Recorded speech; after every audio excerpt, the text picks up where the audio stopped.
आज national peoples party Arunachal Pradesh के अध्यक्ष श्रीमान तंगम वांगम, जो हमारे फॉर्मर मिनिस्टर भी रहा, उन्होंने ऑफिशियली नेशनल पीपल्स पार्टी की तरफ से मेरा नाम पंगा बागे को दुमप्रजो 26 SC असेंबली कॉन्स्टिट्यूंसी का उम्मीदवार के तौर पे अनाउंसमेंट किया।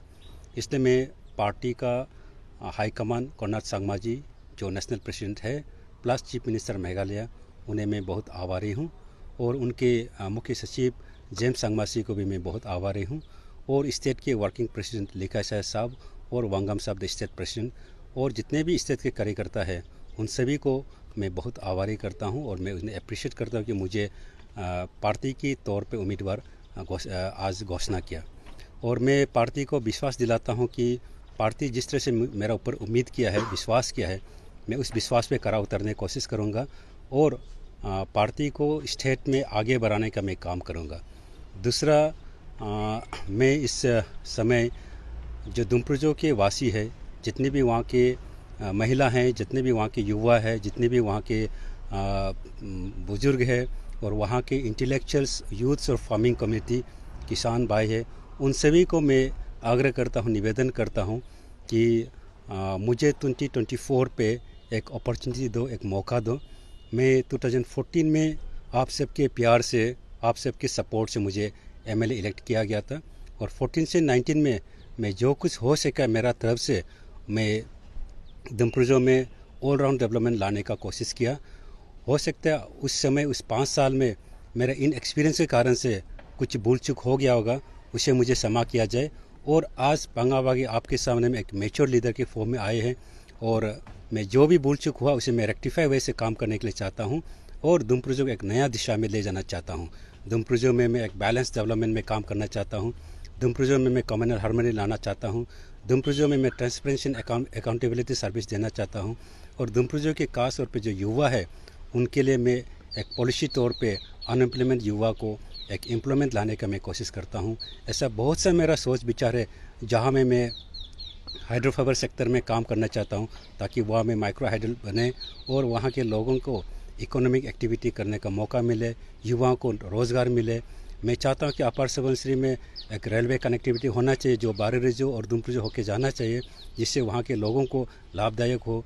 इवन एडवांस लैंडिंग ग्राउंड जो लास्ट 5-10 साल से पेंडिंग पड़ा है, हर डिस्ट्रिक्ट में एडवांस लैंडिंग ग्राउंड है पर अपर सुबनसिरी में नहीं है, उसे भी मैं दुमप्रजो में एक अप्रोप्रिएट लोकेशन पर टेक्निकली वर्कआउट करके बनाना चाहता हूँ। ऐसा हेल्थ सेक्टर को इम्प्रूव करना चाहता हूँ, एजुकेशन सेक्टर को मैं इम्प्रूव करना चाहता हूँ।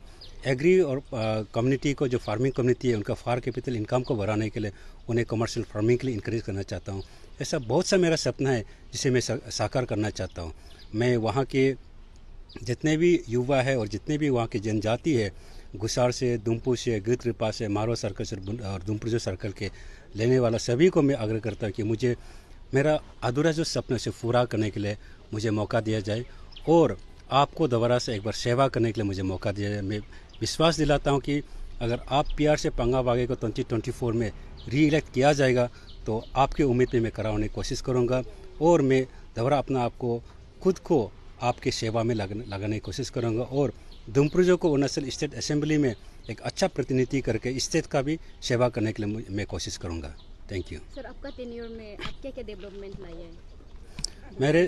मेरे टेन्योर में दुमप्रजो में आप देखा जाने से मैं यूजुअली सबसे पहले मेरा फोकस था कि बैलेंस डेवलपमेंट। वहाँ में बेसिकली 5 सर्कल था जो डेवलपमेंट से डिप्राइव था, लेकिन 5 साल में आप मेरा प्रोग्रेस रिपोर्ट एनुअली जो मैं रिलीज़ किया, उस किताब को अगर आप देखने से वहाँ टोटल 76 विलेज है। 76 विलेज में से एक भी ऐसा बस्ती नहीं जहाँ में मैं कुछ ना कुछ किया हो। मैं कुछ ना कुछ हर बस्ती में आपका प्लेग्राउंड हो या कम्युनिटी हॉल हो या लाइट कनेक्टिविटी हो या वाटर कनेक्टिविटी हो या रोड कनेक्टिविटी मैंने करने की कोशिश की और 76 विलेज में एक भी बस्ती नहीं छूटा। कम से कम एक बस्ती को 1 या 2 स्कीम मिला है। ऑफकोर्स मैं पूरा नहीं कर पाया पर मैं किसी बस्ती को नहीं छोड़ा। वो मेरा एक अच्छा अचीवमेंट था कि मैं बैलेंस डेवलपमेंट फोकस किया। और दूसरा, अनएम्प्लॉयमेंट यूथ के ऊपर मैं फोकस किया और अनएम्प्लॉयमेंट यूथ को मैं एक पॉलिसी टर्म पे मेरा जो MLA लेड होता है उसका 30% को मैं रिजर्व रख के अनएम्प्लॉयमेंट यूथ जो ड्रॉप आउट स्टूडेंट है बेसिकली उनको सेल्फ एम्प्लॉयमेंट के लिए, जैसे आपका कोई साइबर आपका दुकान करना चाहता है या कोई ब्यूटी पार्लर चलाना चाहता है, कोई ट्यूशन सेंटर चलाना चाहता है, या कोई टैक्सी, टाटा सुमो या टेम्पो लेके चलाना चाहता है, उसे मैं उस 30% ऑफ रिजर्व फंड्स के मैं मदद करता था फाइनेंशियली, और उनको उस रास्ता पे डाल के अपना फैमिली को सर्वाइव करने के लिए मौका दिया था। ऐसा बहुत कैसे जो अभी नेशनल हाईवे मूव गए तो गरगामुख है, वो मेरा समय में अप्रूव हुआ था, आज तक एजुकेशन नहीं हुआ, सिटिंग MLA कंटिन्यूस नहीं कर पाया। और मेरा समय में टोटल 76 विलेज में 28 रोड कनेक्टिविटी हुआ है, और मेरा समय में ही अपर सुबनसिरी में और मेरा कॉन्स्टिट्यूंसी में 100% हर विलेज का रोड कनेक्टिविटी हुआ है। तो ऐसे करके काफ़ी चीज़ है जहाँ मैंने काम किया, दुमपुर टाउन में काम किया करके काफ़ी जो गिन नहीं सकता, लेकिन फिर भी पूरा नहीं हुआ, कुछ काम अभी तक अधूरा मुझे से समझता है, इसलिए मैं वापस आना चाहता हूँ और पब्लिक का सेवा करना चाहता हूँ और कुछ। Thank you.